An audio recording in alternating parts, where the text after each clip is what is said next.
గురువులు అయిన బ్రహ్మర్షి పితామహ పత్రిజీ గారికి, గురువు గారు అంతర్ముఖానందుల వారికి నేను ఆత్మ ప్రణామాలను తెలియజేసుకుంటున్నాను. నాకు ఆత్మ విద్యను, బ్రహ్మ విద్యను ప్రసాదించిన మా గురువులు చట్టవర్తి వీరరాఘవరావు గారికి, రాజ్యలక్ష్మి అమ్మకు ఆత్మ ప్రణామాలు తెలియజేసుకుంటున్నాను. ఇక్కడికి విచ్చేసిన ఆత్మ బంధువులందరికీ ఆత్మ ప్రణామాలు.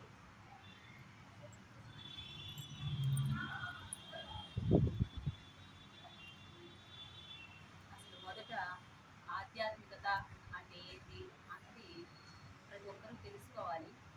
ఈ మానవ జన్మ ఎందుకు అంటే ఈ భౌతిక జగత్తులో జీవిస్తూ సత్యాన్ని తెలుసుకోవడం కోసమే మనం ఈ జన్మ తీసుకున్నాము అన్నది ఎన్నో జన్మల తర్వాత కానీ మనం తెలుసుకోలేము అని గురువులు తెలియజేస్తారు. నా పేరు సునీత కుమారి, మాది తిరుపతి. నేను 2021లో ధ్యానంలోకి వచ్చాను. లోపల ఏదో తపన, అసలు ఏంటి ఈ మానవ జన్మ, ఎంతసేపు బిర్యానీలు వండుకొని తినడం, మంచిగా చీరలు కట్టుకోవడం, బజార్లు తిరగడం, ఇంతేనా జీవితము, ఇది కాదు ఇంకేదో ఉంది ఏదో ఉంది అని లోపల నుంచి తపన. ఎప్పుడైతే తపన బాధ అన్నది ప్రారంభమైందో అప్పుడు పత్రి గారు ఫోటో చూశాను మా వారి ఫోన్లో. ఎవరు ఈ పెద్ద ఆయన అంటే పత్రి గారు ధ్యానం చెప్తారు ఆయన అన్నారు. అప్పుడు మొదటగా నా జీవితంలో భౌతిక జగత్తులో నుంచి ఆధ్యాత్మిక జగత్తులోకి బీజం అనేది పడింది. అంటే ఎన్నో జన్మల్లో మనం ఈ సాధనలు అన్నీ చేసి ఉంటేనే ఈ జన్మలో ఆధ్యాత్మిక మార్గంలోకి వస్తారు అని చెప్తారు. కాకపోతే ఈ జన్మలో మొదటిసారిగా 2021లో నేను ధ్యానంలోకి వచ్చాను. ఎంతోమంది గురువులు చెప్పే క్లాసులు విన్నాను, కానీ ఎన్ని విన్నా లోపల ఇంకా ఏదో తపన, ఇంకా ఏదో ఉంది, ఇంకా ఏదో ఉంది అని. ఆ తపన ఎప్పుడైతే మనలో ప్రారంభం అవుతుందో అప్పుడు సాక్షాత్తు ఆ భగవంతుడే గురువు రూపంలో వచ్చి మనకి సత్యాన్ని తెలియజేస్తారు అని మనకి సద్గురువులు తెలియజేస్తారు. అలా ధ్యానంలోకి వచ్చి ఎంతో సాధన చేస్తూ కూడా ధ్యానం వల్ల కలిగే ఎన్నో లాభాలు నా జీవితంలో నేను చూశాను, అనుభవించాను. అయినా కూడా ఇంకా ఇంకా ఏదో ఉంది ఏదో ఉంది అన్న తపనలో అంతర్ముఖానంద గురువు గారు వారి పరిచయం జరిగింది ఒక స్నేహితురాలు ద్వారా. గురువు గారి దగ్గర దీక్ష తీసుకున్న తర్వాత ఇంకా ఇంకా ఆధ్యాత్మికంగా నాలో ఉన్నతి అనేది ప్రారంభమైంది.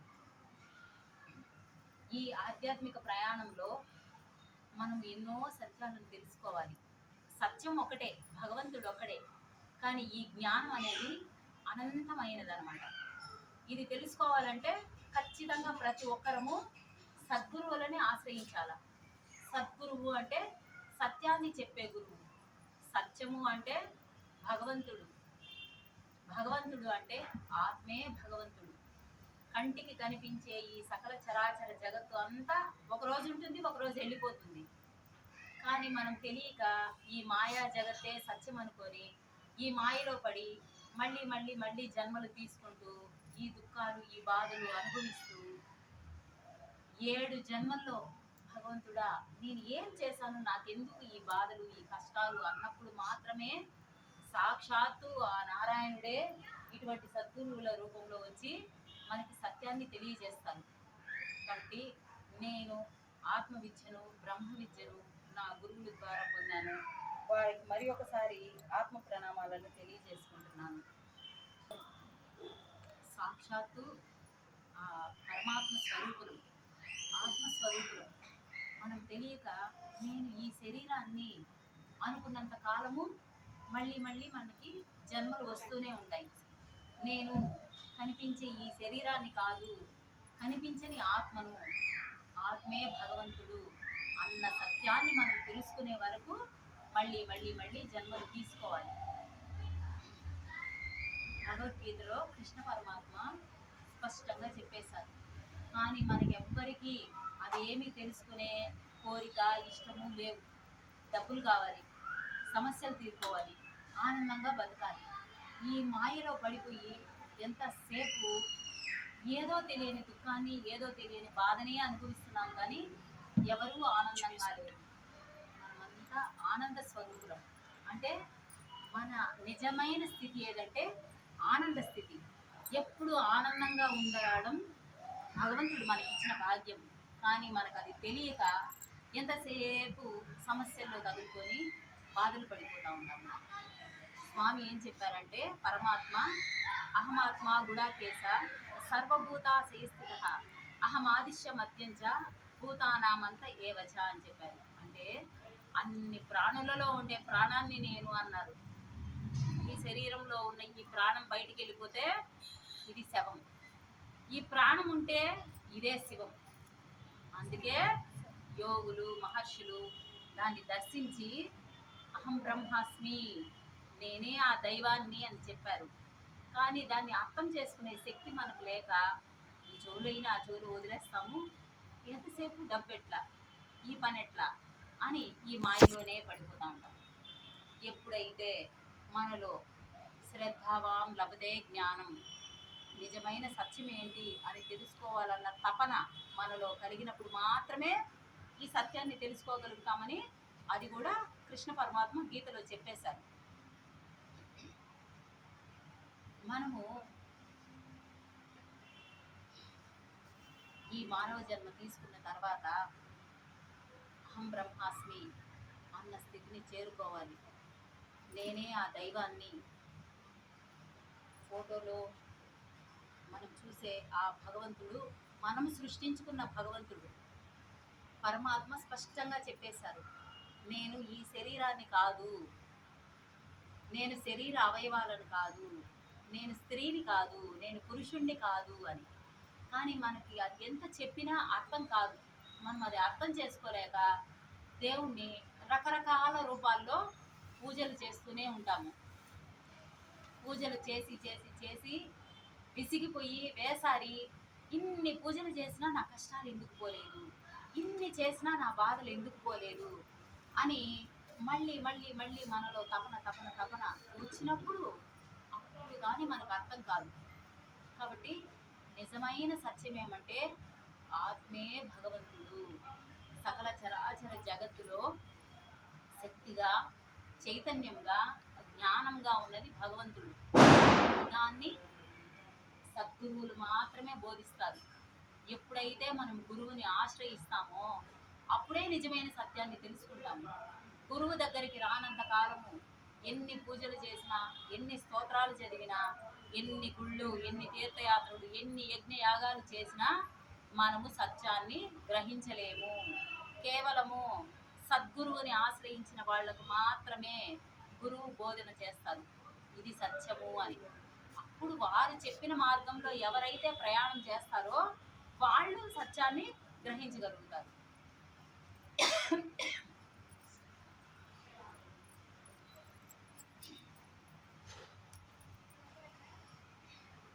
ఆత్మస్థితికి చేరుకోవాలి అంటే మనం ముఖ్యంగా మన జీవితంలో మార్చుకోవాల్సినవి కొన్ని ఉన్నాయి. అవి మార్చుకున్నప్పుడు మాత్రమే మనము ఆ స్థితికి చేరుకుంటాము. అరిషడ్ వర్గాలు అదుపులో ఉంచుకోవాలి. అరిషడ్ వర్గాలు అంటే కామ, క్రోధ, లోభ, మోహ, మద, మాత్సర్యాలు. కోపం, పిల్లల మీద కోపం వస్తుంది, అరవాలి. ఎందుకంటే తప్పు చేసినప్పుడు చెప్పకపోతే వాళ్ళు తెలుసుకోలేరు. అలాగని దాన్నే పట్టుకొని పదే పదే పదే వాళ్ళని సాధించడము అది తప్పు. అంటే అది అన్నది ఎక్కడా ఉండకూడదు. క్రోధం, ప్రతి విషయంలోనూ మనకు కోపం వచ్చేస్తూ ఉంటుంది అనవసరంగా. ఎక్కడ ఎప్పుడు ఏది ఎలా ఉపయోగించాలి అన్న సత్యాన్ని మనం తెలుసుకోవాలి. కోరికలు ఎన్నో ఉంటాయి.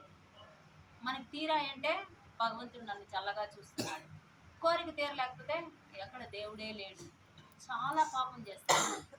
ఇది ఫస్ట్ తెలుసుకోవాలి. ఎందుకంటే ఎవరికి అర్హతను బట్టి ఎప్పుడు ఎవరికి ఏం కావాలన్నది భగవంతుడికి తెలుసు. తల్లిదండ్రికి ఏ విధంగా అయితే తన పిల్లలకి ఎప్పుడు ఏం అవసరమో మనమే ఆలోచిస్తాము. మరి అటువంటిది ఆ భగవంతుడికి తెలియదా మనకి ఏమి ఇవ్వాలని? కాబట్టి మనం ఎప్పుడు ఏమీ కోరుకోకూడదు. భగవంతుడు ఏమి ఇస్తాడో దానితో మనం ఆనందంగా జీవించాలి. ఎందుకంటే ప్రతి క్షణము ఆయన మనకి పరీక్ష పెడతాడు. లేదు స్వామి నువ్వు ఉన్నావు అని ఆయన్ని సంపూర్ణంగా విశ్వసిస్తావా? కోరిక తీరకపోతే దేవుడు లేడు. ఎంత అన్యాయం కదా! అంటే తల్లిదండ్రి మనకి కావాల్సినవి ఇవ్వకపోతే తల్లిదండ్రులు కారా వాళ్ళు? మన తల్లిదండ్రే కదా! అదేవిధంగా భగవంతుడు కూడా మనకి ఏమి ఇచ్చినా ఇది ఏమి జరిగినా ఇది నా మంచికే అనుకోని జీవించినప్పుడు మాత్రమే మనం ఆనందంగా ఉండగలుగుతాం. కాబట్టి అరిషడ్ వర్గాలను అదుపులో ఉంచుకోవాలి. అంటే లేకుండా చేసుకోకూడదు. చాలా మంది ఏం చెప్తారు, అరిషడ్ వర్గాలను అదుపులో ఉంచుకోవాలనుకుంటే లేకుండా చేసుకోవాలి అంటారు. కాదు, సమయాన్ని బట్టి సందర్భాన్ని బట్టి మనం నడవాలి. మనం చేయాల్సిన కర్తవ్యం కరెక్ట్గా చేయకపోతే ఆ పనిలో మనకి సక్సెస్ రాదు కదా. కాబట్టి అరిషడ్ వర్గాలను అదుపులో ఉంచుకోవాలి. అదేవిధంగా సప్త వ్యసనాలు. సప్త వ్యసనాలు అంటే మందు, మాంసము, వ్యభిచారము, జోదము, అబద్ధాలు ఆడటము, దొంగతనం చేయడము, పరనింద. ఇవి మన జీవితంలో అస్సలు ఉండకూడదు. ఎందుకంటే అందరికీ తెలుసు మాంసము ఏంటి, హింస. ఒక ప్రాణిని హింసించి దాన్ని చంపి నిర్దాక్షిణ్యంగా దయాదాక్షిణ్యం లేకుండా తినేసి నేను ఏ పాపం చేయలేదు నాకెందుకు ఈ కష్టాలు అంటే ఎలా? ఇవి తెలుసుకోవాలి. గురువులు ఏం చెప్తారు, అహింసలో జీవించండి అంటారు. కానీ మనం ఎప్పుడు హింస చేస్తూనే ఉంటాము, కానీ మనం మాత్రం ఆనందంగా ఉండాలి. కాబట్టి ఎప్పుడు కూడా జీవహింస అన్నది మహాపాపం. ఏ ప్రాణిని హింసించకూడదు. అదేవిధంగా మన ఇంట్లో ఉన్న మన కుటుంబ సభ్యుల్ని కానీ, మనతో ఎవరైతే జర్నీ చేస్తున్నారో వాళ్ళతో కానీ మన మాటల ద్వారా మన చేతల ద్వారా హింస అనేది కలిగించకూడదు. అంటే సూటిపోటి మాటలు మాట్లాడటము, అంటే చూపులతో కూడా మనం ఒకరిని తక్కువగా చూడకూడదు. వాళ్ళు తప్పు చేశారు, ఓకే, వాళ్ళకి జ్ఞానం లేదు, వాళ్ళకి నిజం తెలియదు కాబట్టి ఓకే అని క్షమించుకునే గుణం, క్షమాగుణం మనలో ఉండాలి. ఓర్పు సహనం ఉండాలి. మనలో ఎన్నో ఎన్నో అద్భుతమైన గుణాలని పెంచుకోవాలి. అప్పుడు మాత్రమే భగవంతుడు మనల్ని మెచ్చుతాడు. మన ఇష్టం వచ్చినట్టు మనం ప్రవర్తించేసి మనకు నచ్చినట్టు మనం బ్రతికేసి నాకు అన్నీ బాగుండాలంటే ఎలా? కాదు. ఆయన మనము ఏ పని చేయాలన్నా ఒక పద్ధతి, ఒక డిసిప్లైన్ ఉంటుంది కదా. అలా భగవంతుడిని చేరుకోవాలంటే కూడా ఎన్నో డిసిప్లైన్ అవసరం అనమాట. ఎన్నో విషయాలు నేర్చుకోవాలి మనం. ఆ విషయాలన్నీ గీతలో పరమాత్మ స్పష్టంగా చెప్పేశారు. అవి చదివి చదివి చదివి మాకు 700 శ్లోకాలు వచ్చు అంటారు, కానీ దానివల్ల ఉపయోగం లేదు. అందులో ఏముంది ఏముంది అన్నది తెలుసుకోవాలంటే ఒక్క గురువు మాత్రమే మనకు చెప్తారు. కాబట్టి ప్రతి ఒక్కరూ మానవ జన్మ తీసుకున్న వాళ్ళు ఎప్పుడైతే గురువుని శరణ వేడతారో అప్పుడు మాత్రమే సత్యాన్ని గ్రహించగలుగుతారు. గురువు దగ్గరికి రానంత కాలము ఊరికే జన్మలు జరిగిపోతూనే ఉంటాయి. కాబట్టి ప్రతి ఒక్కరూ గురు చరణాలను పట్టుకొని వారు చెప్పిన సత్యాన్ని మనం గ్రహించుకోగలగాలి. అదేవిధంగా చెప్పాను కదా, సప్త వ్యసనాలు, వాటన్నిటిని త్యజించేయాలి. వాళ్ళట్ట వీళ్ళట్ట అని మాట్లాడటము అది చాలా పాపం. వాళ్ళకి తెలివి లేదు, వాళ్ళకి జ్ఞానం లేదు, మంచి చెడ్డ తెలియదు, ఓకే అని మనం క్షమించుకునే అంత సహనంతో ఉండాలి. ముఖ్యంగా ఏమంటే అన్ని ప్రాణులలో ఉండే ప్రాణాన్ని నేను అన్నాడు పరమాత్మ. కాబట్టి మనము మన అంతరంలో అందరినీ సమానంగా చూడగలగాలి. అంటే ఏకత్వ స్థితిలో, అద్వైత స్థితిలో మనం ఉండగలగాలి. అంతరంలో అద్వైతము, బాహ్యంలో ద్వైతము. అంటే మన లోపల అందరూ ఒకటే అని చూడగలిగే అంత శక్తిలో మనం జీవించాలి. అదేవిధంగా బయట ఇంటికి పని మనిషి వస్తారు, అంతా ఒక్కటే అని రామ్మ కూర్చో అంటే పని అవుతుందా? కాదు కదా. కాబట్టి బయట ఎలా నడవాలో అలా నడవాలి, కానీ మన లోపల మాత్రము అందరూ ఆత్మస్వరూపులే, అందరూ ఆ దైవాలే అని అందరినీ మనం సమస్థితిలో చూడగలగాలి. అంటే మన హృదయంలో ఉన్న ఆ పరమాత్ముడే అందరిలో ఉన్నాడు అన్న సత్యాన్ని మనం ఎప్పుడు ఎరుకలో ఉంచుకోవాలి. అదేవిధంగా దొంగతనం. అది చేయకూడదని అందరికీ తెలుసు. అది మనం చేయము. కానీ తెలిసి తెలియక వాళ్ళట్ట వీళ్ళట్ట అని మాట్లాడేస్తాము. అది ఉండకూడదు. ఇంకా మిగతాది సప్త వ్యసనాల్లో మనం చెప్పుకున్నాము. అవన్నీ కూడా ఏవైనా మనలో మనకు తెలియకుండానే ఉంటే వాటిని వదులుకోవాలి. అదేవిధంగా మితిమీరిన అహంకారము. నాకు అన్నీ ఉన్నాయి, నాకు ఇల్లు ఉంది, నాకు కారు ఉంది, నాకు కావాల్సిన సకల సౌకర్యాలు నాకున్నాయి అని మనకే తెలియకుండా లోపల ఎక్కడో అహంకారం ఉంటుంది మనకి. నేను గొప్ప, వాళ్ళు తక్కువ అని. అది తప్పు.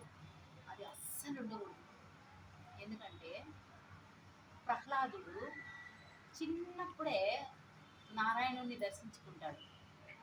అందరూ నువ్వెంత గొప్పవాడివి, చిన్న పిల్లోడప్పుడే నారాయణుని దర్శించేశావు, నువ్వు చాలా గొప్పవాడివి, నువ్వు చాలా గొప్పవాడివి అని 10 మంది అనేసరికి ఆయనకే తెలియకుండా అవునా నేను గొప్పవాడినా అని ఒక్క క్షణం అనుకుంటాడంట. ఒక్క క్షణము ఆయన నేను గొప్పవాడిని అనుకున్నందుకు మరు జన్మలో కర్ణుడి రథసారథి శల్యుడుగా జన్మ తీసుకుంటాడు. అంటే ఒక్క క్షణము అవును నేను గొప్ప అనుకున్నందుకే మళ్ళీ జన్మ. అంటే మరి మనం ఎన్ని పొరపాట్లు ఎన్ని తప్పులు చేస్తున్నాము, దీనికి ఇంకా మనం ఎన్ని జన్మలు ఎత్తాలి? ఇవన్నీ గురువులు చెప్పకపోతే మనకి ఎలా తెలుస్తాయి? అదేవిధంగా మితిమీరిన మమకారం. మనందరికీ తెలుసు, ఎన్నోసార్లు మన గురువులు చెప్తే వినే ఉంటాము. జడభరతుడు ఆయన భారతదేశానికి ఆయన పేరే పెట్టింది. జడభరతుడు పేరు మీదే భారతదేశము అని మన దేశానికి పేరు. ఆయన నిస్వార్థంగా చాలా ఉన్నతంగా పరిపాలన చేసి చివరి రోజుల్లో ఇంకా భగవత్ సాక్షాత్కారం పొంది దేవుడిని చేరుకోవాలి అని రాజ్యాన్ని అన్నింటినీ ఎవరెవరికి ఏదేది అప్పచెప్పాలో చెప్పేసి అరణ్యాల్లోకి వెళ్ళిపోతాడు. వెళ్ళిపోయిన తర్వాత ఒక జింక బిడ్డను గని ప్రాణం వదిలేస్తారు. ఆయన ఆ జింక పిల్లలు ఎత్తుకొని అయ్యో పుడతానే తల్లిని పోగొట్టుకునేదే, ఈ బిడ్డ ఎట్లా అని తీసుకెళ్ళి దానికి పాలు పట్టించి దాన్ని పెంచి దాని ఆలన పాలన చూసి దాన్ని ఎంతో ముద్దు చేస్తాడు. దాన్ని చూసుకుంటూ ఆయన సాధన ఆయన చేసుకుంటూ ఉంటాడు. కానీ ఆయన ప్రాణం వెళ్ళిపోయే సమయం ఆసన్నం అవుతుంది. అది తెలుస్తుంది ఆయనకి. ఆయన ఆ జింకను చూసి నేను వెళ్ళిపోతే ఈ జింకెట్లా అంత రాజ్యాన్ని వదులుకొని వచ్చిన చక్రవర్తి ఒక చిన్న జింక పిల్ల దగ్గర ఈ జింక పిల్ల ఎట్లా అనేటప్పటికి ప్రాణం పోయేటప్పుడు మన ఆలోచన ఎక్కడుంటుందో ఆ జన్మ తీసుకుంటాం. మరు జన్మలో ఆయన జింకగా పుడతాడు. జింకగా అరణ్యాల్లో తిరుగుతూ యోగులు ఋషులు చెప్పే ప్రవచనాలు విని ఆయనకి పూర్వ జ్ఞానం ఉంది కాబట్టి మళ్ళీ జన్మలో ఒక ఏమి తెలియని అమాయకుడిగా జన్మ తీసుకొని, అంటే పుణ్యము ఉండకూడదు పాపము ఉండకూడదు. పుణ్యం ఉంటే ఉత్తమ జన్మలు, పాపం ఉంటే అదో జన్మలు.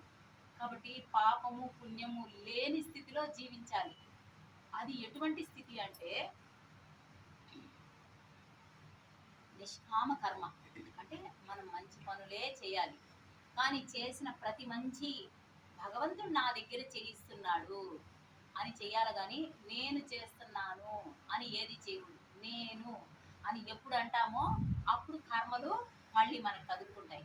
కాబట్టి నేను కాదు, ఆ సర్వేశ్వరుడు జరిపిస్తున్నాడు అని మనం మంచి పనులే చేస్తూ ఆ చేసిన పని యొక్క ఫలితాన్ని ఆ పరమాత్ముడికి సమర్పించాలి. ఎప్పుడైతే మనం అంత జాగ్రత్తగా నడుస్తామో అప్పుడు మాత్రమే పాపము పుణ్యము లేని సమస్థితిలో దైవాన్ని చేరగలుగుతాము. కాబట్టి ఈ ఆధ్యాత్మిక ప్రయాణం అనేది అంత ఈజీ కాదు. ఎంతో ఎంతో ఎంతో పట్టుదల ఉంటే కానీ దేవుణ్ణి చేరుకోలేము. ఇప్పుడు చూడండి, జడభరతుడు అంత గొప్ప చక్రవర్తి ఒక చిన్న మమకారం పెట్టుకునే దానికి మళ్ళీ 2 జన్మలు తీసుకున్నాడు. కాబట్టి అహంకారం ఉన్నా మమకారం ఉన్నా మళ్ళీ జన్మలు తప్పవు. అంటే ఎన్ని మార్చుకోవాలి, ఎన్ని నేర్చుకోవాలి. 64 కళల్లోకి ఆత్మ విద్య బ్రహ్మ విద్య. ఎవరైతే ఆత్మజ్ఞానాన్ని బ్రహ్మజ్ఞానాన్ని అనుభవపూర్వకంగా పొందుతారో వాళ్ళకు మాత్రమే మళ్ళీ జన్మ లేదు. లేదంటే మళ్ళీ మళ్ళీ మళ్ళీ తల్లి గర్భంలో దూరి ఈ జనన మరణ చక్రంలో పడి ఎన్నో బాధలు ఈ జీవుడు అనుభవించాల్సిందే. కాబట్టి ఆత్మవిద్య అంటే ఏంటి? ఇది అసలుగా మనం ముఖ్యంగా తెలుసుకోవాల్సింది ఆత్మవిద్య. ఇప్పుడు ఒక మనిషి ఉంటారు, పక్కనే ఒక శవం ఉంటుంది, ఇద్దరికి గాలి వస్తుంది కదా, మరి శవం కదలదు. ఎందుకు కదలదు? ఆత్మ వెళ్ళిపోయింది. కాబట్టి ఆత్మ అంటే అన్ని ప్రాణులలో ఉండే ప్రాణాన్ని నేను అన్నాడు. మత్స్యావతార గోవింద అనేది మేము చేపల కూర చేసుకున్నాం. కూర్మావతార గోవింద అనేది ఆ జంతువు ఈ జంతువు అన్ని తప్పులు చేసేది. మళ్ళీ నాకు ఈ కష్టాలు ఎందుకు, నాకు ఈ బాధలు ఎందుకు? ఇదే ఇదే ఇదే విధంగా మళ్ళీ మళ్ళీ మళ్ళీ జన్మలు తీసుకొని తీసుకొని తీసుకొని మనకి విసిగి వేసారిపోయి 7 జన్మల్లో ఏడిస్తే అప్పుడు సాక్షాత్తు పరమాత్ముడు సద్గురువు రూపంలో వచ్చి ఈ విషయాలన్నీ చెప్తారు. చెప్పి వాళ్ళు మనకి బోధ చేస్తారు. ఈ విధంగా ఈ విధంగా ఈ విధంగా చేసుకోండి అని. ఈ సత్యాన్ని మనం గ్రహించాలి. ఇప్పుడు విన్న ఈ విషయాలన్నీ మనకి అనుభవపూర్వకంగా పొందాలంటే ధ్యానం చేయాలి. ధ్యానం అంటే శ్వాస మీద ధ్యాస. ఎప్పుడైతే అన్ని ప్రాణులలో ఉండే ప్రాణాన్ని నేను అన్నారు కదా పరమాత్మ, కాబట్టి ఎప్పుడైతే నీ శ్వాసని నువ్వు మంచిగా తీసుకోగలుగుతావో అప్పుడు మాత్రమే నీకు సత్యం అన్నది అవగతం అవుతుంది. లేదంటే ఇది ఏదో ఒక హరికథ లాగా విన్నాము వదిలేసాము, అది మనకి అనుభవంలోకి రాదు. ఇప్పుడు నేను చెప్పిన ఈ విషయాలన్నీ మనం అనుభవంలో పొందాలి అంటే మన గుణాలు మారాలి. ఫస్ట్ మనలో ప్రకృతి సహజంగా సత్వ తమో రజో గుణాలు ఉంటాయి. ఆ గుణాలు ఏం చేస్తాయంటే మనం ఏం చేయకూడదో అవే చేపిస్తాయి, ఏమి తినకూడదో అవే తినిపిస్తాయి. మన కంటికి ఎదురుగా ఉంటే నిగ్రహించుకోలేము, అది తప్పు, అది తినకూడదు, వద్దు అనుకోలేము. అందరు తింటున్నారు తినేసేయి అని మన గుణం మనల్ని రెచ్చగొడుతుంది అనమాట. కాబట్టి ఎప్పుడైతే మనం ఈ సాధన చేస్తామో మన గుణాలు మారుతాయి. అదేవిధంగా పతంజలి మహర్షి యోగులందరిలోకి చాలా గొప్పవారు. ఆయన భగవంతుడికి మన పిల్లల మీద ఎక్కువ ప్రేమ, మనం అంటే ఎక్కువ ప్రేమ. మనకి మన బిడ్డల మీద ఎంత ప్రేమో అంతకి 1,000,000 రెట్లు ప్రేమ భగవంతుడికి. అది మనకు తెలియదు. ఎప్పటికప్పుడు గురువుల రూపంలో యోగుల రూపంలో మళ్ళీ మళ్ళీ స్వామి జన్మ తీసుకొని మనకి ఈ విషయాలు తెలియజేస్తూ ఉంటారు. కానీ మనమే తెలుసుకోం. చెప్పాను కదా, మనలో ఎప్పుడైతే ఆ తపన ప్రారంభం అవుతుందో అప్పుడు మాత్రమే మనం ఈ సత్యాన్ని గ్రహించుకోగలుగుతాం.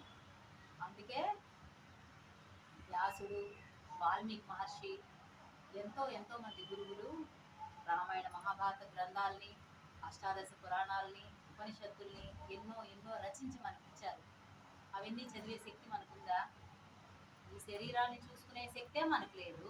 ఆ గ్రంథాలన్నీ చదివి వాటిని అర్థం చేసుకొని అందులో ఉన్నదాన్ని మనం ఆచరించి పక్కింటికి వెళ్ళాలా, పక్క వీధికి వెళ్ళాలంటేనే ఎంతో కష్టం. అటువంటిది సత్యలోకానికి చేరుకోవాలి, నారాయణుడిని చేరుకోవాలంటే అంత ఈజీనా?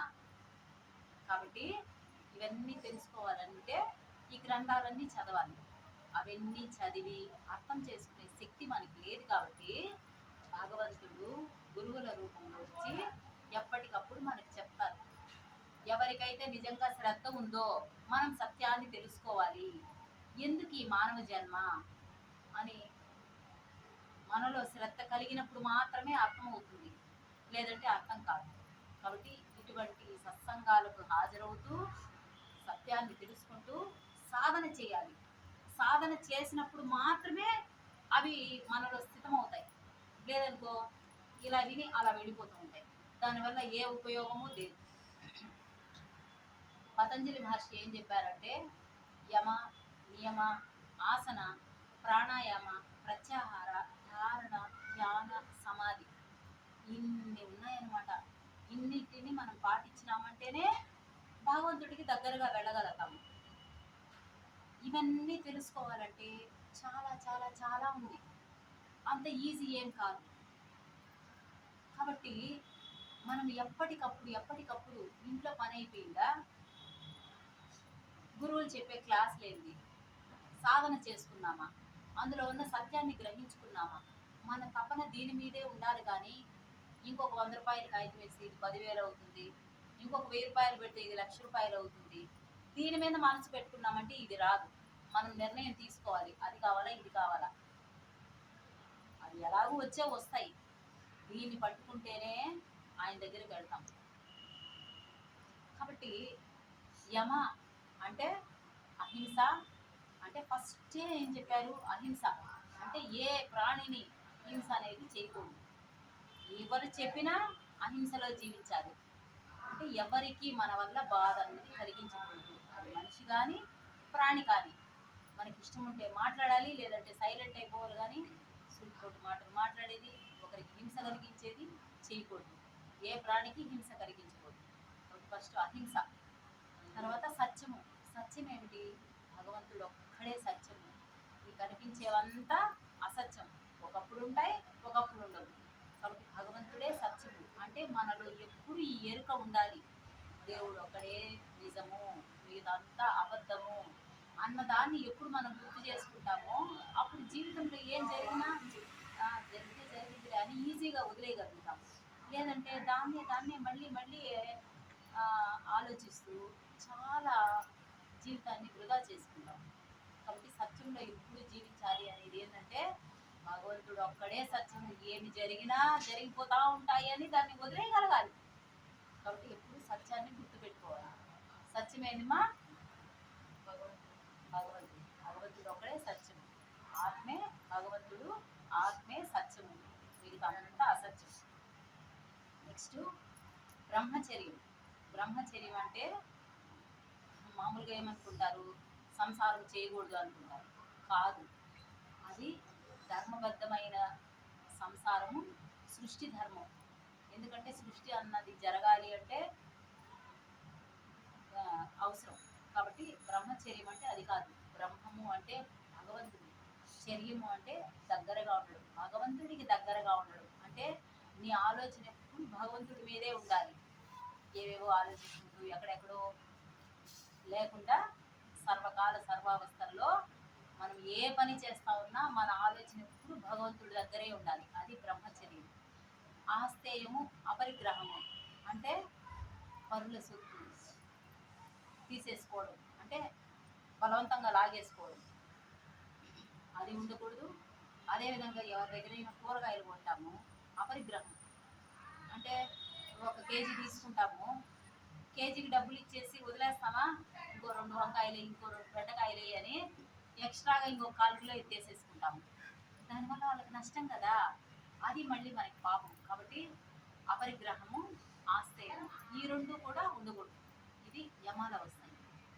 నియమ, తప, స్వాధ్యాయ, ఈశ్వర ప్రణిధాన అంటే తపస్సు. అంటే అన్నింటినీ తగ్గించుకుంటా రావాలి. ఆకలి, నిద్ర అన్నింటిని తగ్గించుకుంటూ మనం చేసే ఆలోచన, మాట్లాడే మాట, మనం చేసే పని అన్నీ ఒకటిగా ఉండాలి. అంటే ఎప్పుడైతే త్రికరణ శుద్ధిగా ఏమి ఆలోచిస్తామో అదే మాట్లాడాలి, ఏమి మాట్లాడతామో అదే చేయాలి. అంత శ్రద్ధగా త్రికరణ శుద్ధిగా ఉన్నప్పుడు మాత్రమే భగవంతుడు మనల్ని మెచ్చుతాడు. అంత ఈజీ ఏం కాదు దేవుడు మనల్ని మెచ్చి మనం ఆయన దగ్గరికి వెళ్ళిపోవాలంటే. కాబట్టి ఎన్నో నేర్చుకొని, ఎన్నో మార్చుకొని, ఎంతో ఎంతో తపనతో ఉన్నప్పుడు ఆయన దగ్గరికి తీసుకుంటాడు. అంత ఈజీ కాదు దేవుడు మనల్ని దగ్గర తీసుకోవాలంటే.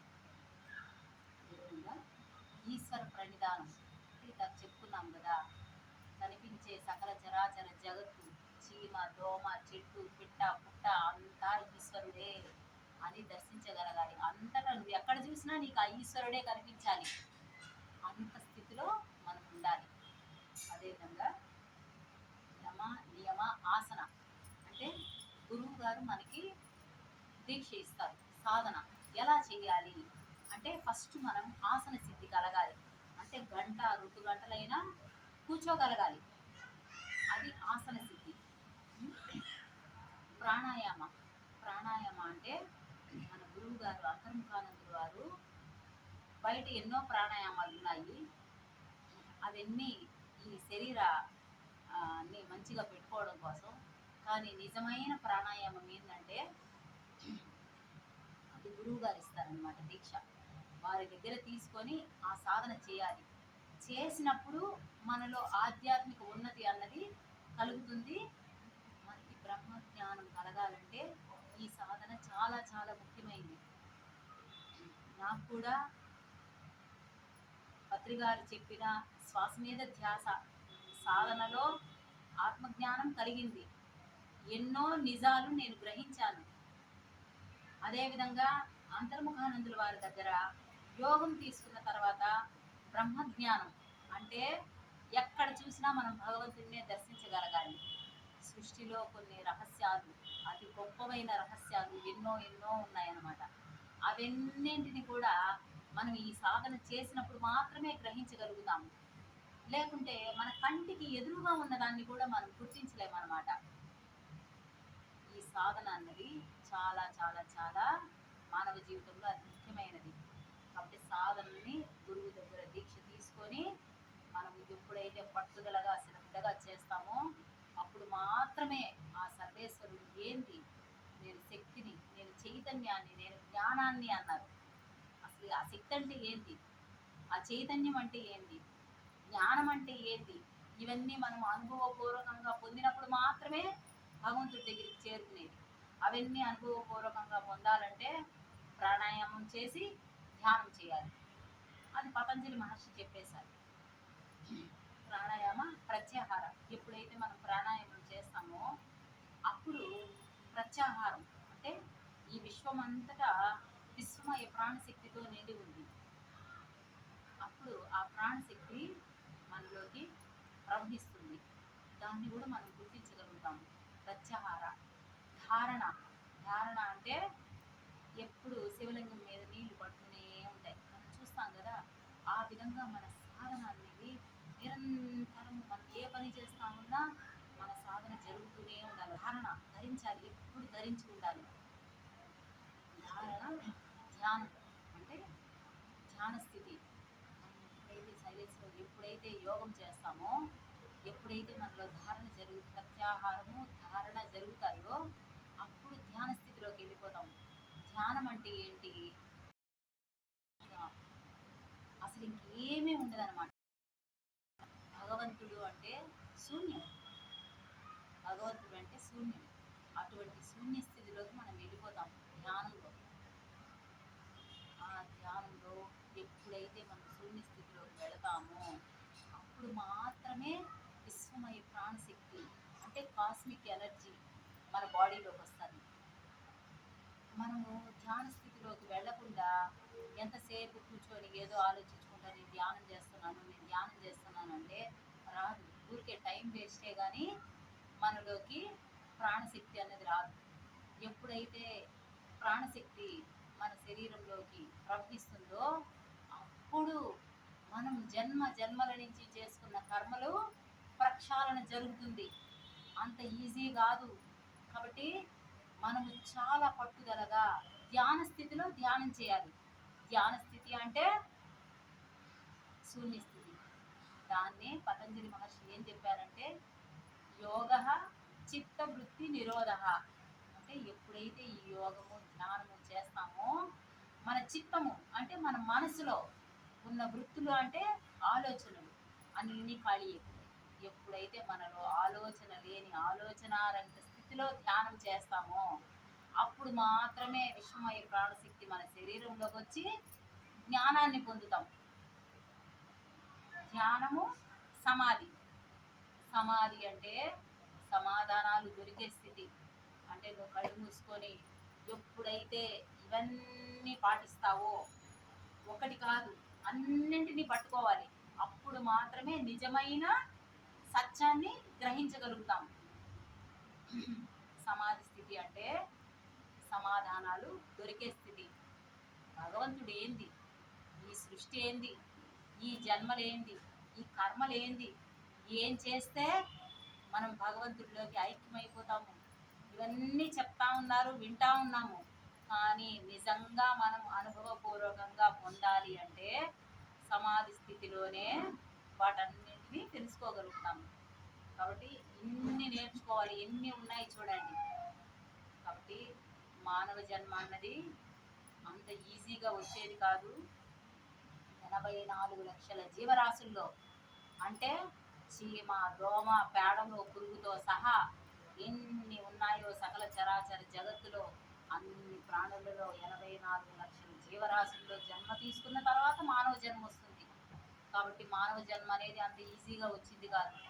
చిన్న చిన్న సమస్యలు వస్తే నేను ఆత్మహత్య చేసుకుంటాను, ఈ కష్టాలు ఈ బాధలు నేను భరించలేను అని ఎవరైనా బలవంతంగా ప్రాణం తీసుకుంటే ప్రేతాత్మ అయిపోతారు. కాబట్టి పుణ్యాలు చేసిన వాడు స్వర్గానికి వెళ్తాడు, పాపాలు చేసిన వాళ్ళు అదో జన్మల్లోకి వెళ్ళిపోతారు. నువ్వు పుణ్యం చేసి స్వర్గానికి వెళ్ళినా ఎంత పుణ్యం చేశావో అంతకాలం స్వర్గంలో ఉండి మళ్ళీ తిరిగి భూమి మీద జన్మ తీసుకోవాలి. అదేవిధంగా తప్పులు పాపాలు చేసి అదో జన్మల్లోకి వెళ్ళిపోతే 84 లక్షల జీవరాశుల్లో జన్మ తీసుకొని మళ్ళీ తిరిగి మనిషిగా రావాలంటే ఎంత టైం పడుతుందో ఆలోచించండి. అంత ఈజీనా? ఒక్క రోజులో జరిగే పని ఇది కాదు. కాబట్టి ఎంతో సమయాన్ని వృధా చేసుకున్న వాళ్ళం అవుతాం. అందువల్ల మనం ఎన్నో జన్మల్లో చేసుకున్న పుణ్యం వల్ల ఇంతటి గొప్ప గురువుల్ని మనము పొందగలిగాము. కాబట్టి వారి ఇచ్చిన సాధనని నిరంతరము సాధన చేసుకుంటూ సత్యము, ధర్మము, సత్యమేంటి? భగవంతుడే సత్యము, భగవంతుడు ఒకడే నిజము, ఆత్మే నిజము, మిగతా అంతా అబద్ధము. దీన్ని ఎప్పుడు గుర్తుపెట్టుకొని మన ఆలోచన ఎప్పుడు ఆత్మ మీదే, భగవంతుడి మీదే ఉండాలి. అదేవిధంగా ధర్మము, ధర్మం ఏంటంటే ప్రతి పదానికి అర్థము, పరమార్థము, అంతరార్థము 3 ఉంటాయన్నమాట. అంటే అర్థం అనేది ఈ శరీరానికి సంబంధించింది, ఈ భౌతిక జగత్తుకి సంబంధించింది. అదేవిధంగా అంతరార్థం అంటే మనసుకి సంబంధించింది. ఒకే విషయాన్ని ఈ శరీరంతో ఒకలాగా చేస్తాము, ఈ మనసుతో ఒకలాగా అర్థం చేసుకుంటాము. అంతరార్థం అంటే ఆత్మకు సంబంధించినది, భగవంతుడికి సంబంధించినది. ఎప్పుడైతే మనము అంతరార్థాన్ని గ్రహించగలుగుతామో అప్పుడే ఈ జ్ఞానాన్నంతా పొందగలుగుతాము. కాబట్టి నిరంతరము మనము సత్యాన్ని, ధర్మాన్ని మన ఆలోచనలో పెట్టుకొని ధర్మబద్ధంగా జీవించగలగాలి. మన మాటల వల్ల, మన చేతుల వల్ల ఎవరికి కష్టం కలిగించకూడదు. అదేవిధంగా ధర్మం అంటే అహింసో పరమో ధర్మ, ఎవరికి హింస కలిగించకూడదు. అది ఒక ధర్మం అయితే సాధన చేయటమే ధర్మము అని గురువులు చెప్పారు. కాబట్టి నిరంతరము ఇప్పుడు మనం చెప్పినట్టు పతంజలి మహర్షి ఏవైతే చెప్పారో వీటన్నింటినీ అనుసరించాలి. ఒక్క ధ్యానం చేసేసాను నేను, నాకు ఏ లాభాలు రాలేదు అంటే కుదరదు. నేను యోగం చేసేసాను, నాకు అన్నీ వచ్చేయాలి అంటే కుదరదు. ఎన్నో ఎన్నో మార్చుకోవాలి, ఎన్నో మార్చుకుంటూ, ఎన్నో నేర్చుకుంటూ, అదేవిధంగా వాటిని ఆచరణలో పెట్టుకోవాలి. విన్న వాటిని ఆచరణలో పెట్టుకున్నప్పుడు మాత్రమే మనలో మార్పు అనేది వస్తుంది, సత్యాన్ని గ్రహించగలుగుతాము, జ్ఞానం కలిగి జన్మలేని జన్మరాహిత్య స్థితికి చేరుకుంటాము. అహం బ్రహ్మాస్మి, నేనే ఆ భగవంతుని అని ఆదిశంకరాచార్యులు వారు అద్భుతంగా చెప్పారు. వింటా ఉన్నాము, దాన్ని మనం అనుభవపూర్వకంగా పొందాలి. తత్వమసి అంటే నాలో ఉన్న భగవంతుడే అంతటా ఉన్నాడు, నాలో ఉన్న పరమాత్ముడే అంతా ఉన్నాడు. తత్వమసి. సర్వం కల్విదం బ్రహ్మ అంటే ఈ సకల చరాచర జగత్తు అంతా ఆ భగవంతుడి చేత సృష్టించబడింది. ఇప్పుడు మనకి ఎవరైనా శత్రువులు ఉంటారో తెలిసిన తర్వాత, ఇంత విషయం తెలుసుకున్నాక అంతా దైవమే. కాబట్టి ఎవరైనా తప్పు చేసినా, ఎవరైనా పొరపాటు చేసినా వాడికి తెలియదు అని క్షమించుకునే స్థితిలో మనం ఉండాలి. అందరిలోని ఆత్మని దర్శించాలి, అందరిలో ఉన్న భగవంతుడిని దర్శించాలి. తప్పు చేశాడు, వాడి మనసు చెడ్డది, వాడు చెడ్డవాడు కాదు, వాడి మనసు చెడ్డది, కాబట్టి వాడు కూడా తెలుసుకుంటాడు అని క్షమించుకునే అంత క్షమాగుణంలో మనం ఉండాలి. ఓర్పు, సహనము, దయ, క్షమ, శాంతి ఇవి ఎక్కడైతే ఉంటాయో అక్కడే భగవంతుడు ఉంటాడు. ఎప్పుడైతే నీ హృదయ మందిరంలో శాంతి నెలకొంటుందో అక్కడ వచ్చి భగవంతుడు కూర్చుంటాడు. ఎప్పుడు రచ్చలు, గొడవలు, గందరగోళంగా ఉంటే ఏమన్నా అర్థమవుతుందా మనకైనా? అర్థం కాదు కదా. ఎప్పుడైతే నువ్వు ప్రశాంత చిత్తంతో ఉంటావో అప్పుడు నువ్వు భగవంతుడిని తెలుసుకోగలుగుతావు. ఆ ప్రశాంత చిత్తం అనేది ఎలా ఏర్పడుతుందంటే యోగ ధ్యాన సాధనలు చేయడం ద్వారా ఆ సైలెన్స్లోకి వెళ్ళిపోతాం. ఎప్పుడైతే సైలెన్స్లోకి వెళ్తామో అప్పుడు సత్యాన్ని గ్రహించుకుంటాము, జన్మలేని స్థితికి చేరుకొని ఎప్పుడు ఆనంద స్థితిలో ఉంటాము. అయితే ఈ ముక్తి మోక్షము అన్నది చనిపోయిన తర్వాత వచ్చేది కాదు. చనిపోయిన తర్వాత వచ్చేది మోక్షము. ముక్తి అంటే బంధ విముక్తి. అందరిలో ఉండాలి, దేన్ని అంటించుకోకూడదు. తామరాకు బుడదలో ఉంటుంది, కానీ బుడద అంటించుకుంటుందా? లేదు కదా. అదేవిధంగా మనం సంసారంలో ఉండాలి, అందరిలో ఉండాలి, కానీ దేన్ని అంటించుకోకూడదు. ఈ బంధాల్లో పడిపోయే మళ్ళీ మళ్ళీ జన్మలు. కాబట్టి ఏ బంధాన్ని ఇది లేకపోతే అనకూడదు. ఏది ఉన్నా ఏది లేకపోయినా, ఎవరు ఉన్నా ఎవరు లేకపోయినా అన్నిటినీ సమంగా స్వీకరించే విధంగా మనం ఉండాలి. అంటే అంతగా ఎదగాలి. ఎదగాలంటే సాధనే మార్గం. సాధన లేకుండా ఏమీ చేయలేదు. ఖచ్చితంగా సాధన ప్రతి ఒక్కరికి అవసరం. అదేవిధంగా మోహక్షయమే మోక్షం. అంటే దేని మీద కోరిక లేని స్థితి, ఆ స్థితిలో ఉండగలగాలి. ఉంది ఓకే, లేదు ఓకే, అన్నింటినీ సమానంగా తీసుకోవాలి. నీ ప్లేట్లోకి పంచభక్ష పరమాన్నాలు వచ్చాయి, భగవంతుడు ఇంత మంచి భోజనాన్ని ఇచ్చాడు పరమాత్మ అని తీసుకో. ఇంత పప్పు అన్నం వచ్చింది, అది కూడా ఓకే, సంతోషం. లేదు చెద్దన్నం వచ్చింది, రాత్రి అన్నం పెట్టారు, ఓకే, భగవంతుడు నాకు ఈ పూట ఇదే ఇచ్చాడు అని నువ్వు స్వీకరించగలగాలి. నువ్వెంత పరీక్ష, ప్రతి క్షణము పరీక్ష. మా కోడలు మంచిగా చూడలేదు, మా అబ్బాయి పట్టించుకోలేదు, అమ్మ నాన్న అయితే ఒకటి, అత్తామమ్మ అయితే ఒకటి, అలా కాదు, అందరినీ ఒకటేగా చూడాలి.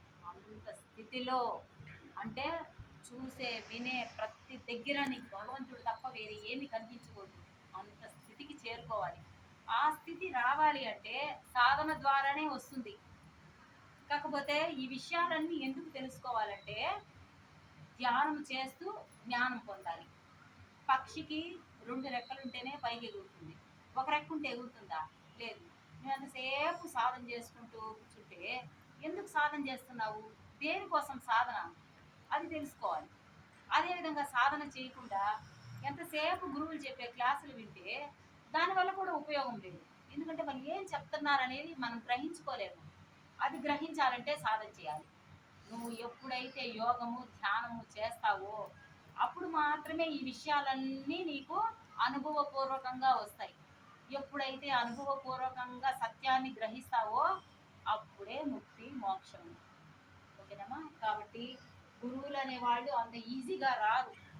ఎన్నో జన్మల్లో మనం చేసుకున్న పుణ్యం వల్ల అటువంటి మహనీయులు మన జీవితంలోకి వస్తారు.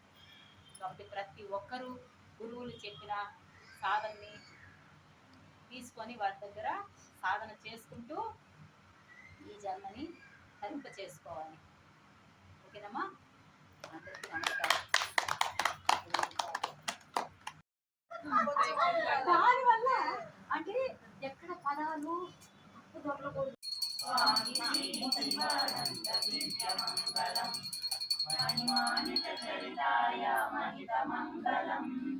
మహాయోగి వరణ్యాయ మహితమంగళం యోగరత్నవరప్రదాయ దివ్యమంగళం యోగేశ్వరేశ్వరాయ దివ్యమంగళం యోగరత్నవరప్రదాయ దివ్యమంగళం సిద్ధలోకసుఖ్యాయ భవ్యమంగళం సిద్ధయోగదాయకాయ భవ్యమంగళం స్వామి రామానంద దివ్యమంగళం స్వామి శ్రీ శివానంద దివ్యమంగళం శిష్యబృందవందితాయ సాక్షాత్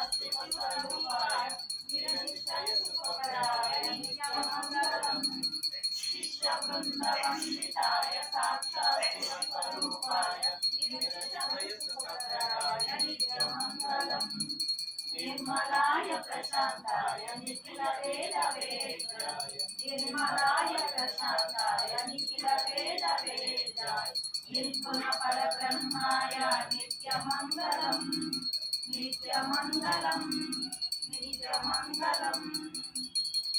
ओम समस्त सद्गुरु सच्चिदानंद स्वामी अंतर्मुखानंद परब्रह्म जय। ओम समस्त सद्गुरु सच्चिदानंद स्वामी रामानंद परब्रह्म जय। ओम समस्त सद्गुरु सच्चिदानंद स्वामी शिवानंद परब्रह्म जय। जय। पुष्पवान् प्रजवान् पद्मान् भवति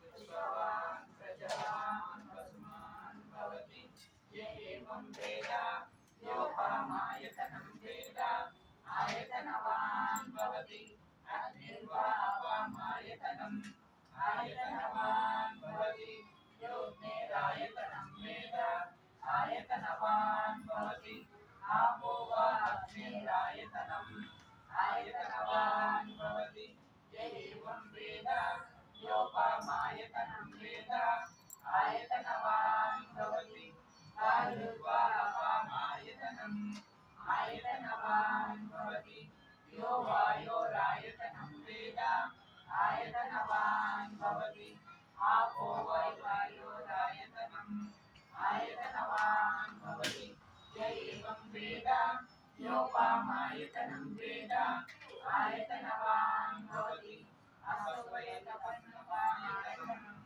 आयतनवान् भवति यो मुष्यकपटायतनं वेद आयतनवान् भवति आपो वा आमुष्यकपटायतनम् आयतनवान् भवति य एवं वेद योपामायतनं वेद आयतनवान् भवति चन्द्रमा वा अपामायतनम् आयतनवान् भवति यच्चन्द्रमस आयतनं वेद आयतनवान् भवति आपो वै चन्द्रमस आयतनम् आयतनवान् भवति य एवं वेद योपामायतनं वेद आयतनवान् भवति नक्षत्राणि वा अपामायतनम् आयतनवान् भवति यो नक्षत्राणाम् आयतनं वेद आयतनवान् भवति आपो वै नक्षत्राणाम् आयतनम्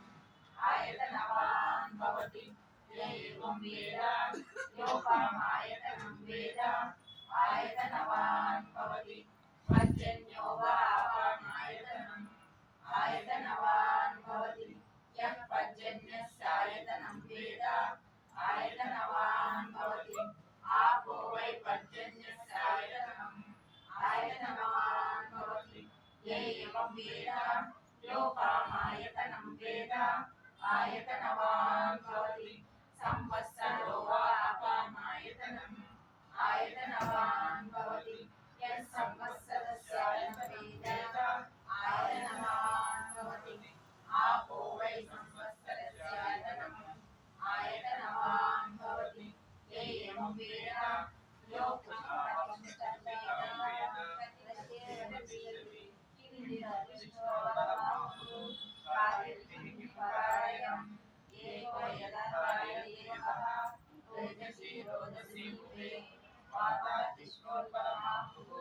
अक्षरादीप्तिरुच्यते त्रिपदार्थाय यद्देवः यद्विष्णोरेकमुत्तमम् ॐ राजाधिराजाय सस्यशालिने नमो वयं वैश्रवणाय कुर्महे समे कामकामाय मह्यं कामेश्वरो वैश्रवणो ददातु कुबेराय वैश्रवणाय महाराजाय नमः।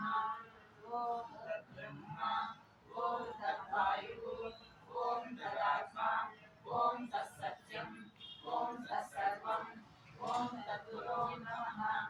अन्तर्जस्य भूतेषु गुहायां विश्वमूर्तिषु त्वमेज्ञस्त्वं वचत्कारस्त्वं विष्णुस्त्वं रुद्रस्त्वं विष्णुस्त्वं ब्रह्मत्वं प्रजापतिः त्वं तदाव आपो ज्योतिरसंवृतं ब्रह्मभूतवस्वरो ईशानः सर्वविद्यानां ईश्वरः सर्वभूतानां ब्रह्मादिपवित्रं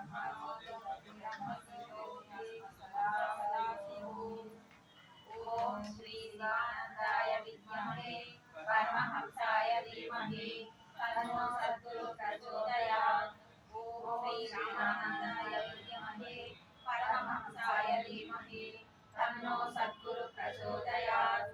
ॐ श्री अंतर्मुखानंदाय विद्महे परमहंसाय धीमहि तन्नो सद्गुरु प्रचोदयात्। ॐ तत्पुरुषाय विद्महे महादेवाय धीमहि तन्नो रुद्र प्रचोदयात्। ॐ नारायणाय विद्महे वासुदेवाय धीमहि तन्नो विष्णु प्रचोदयात्। ॐ श्री सद्गुरुभ्यो नमः।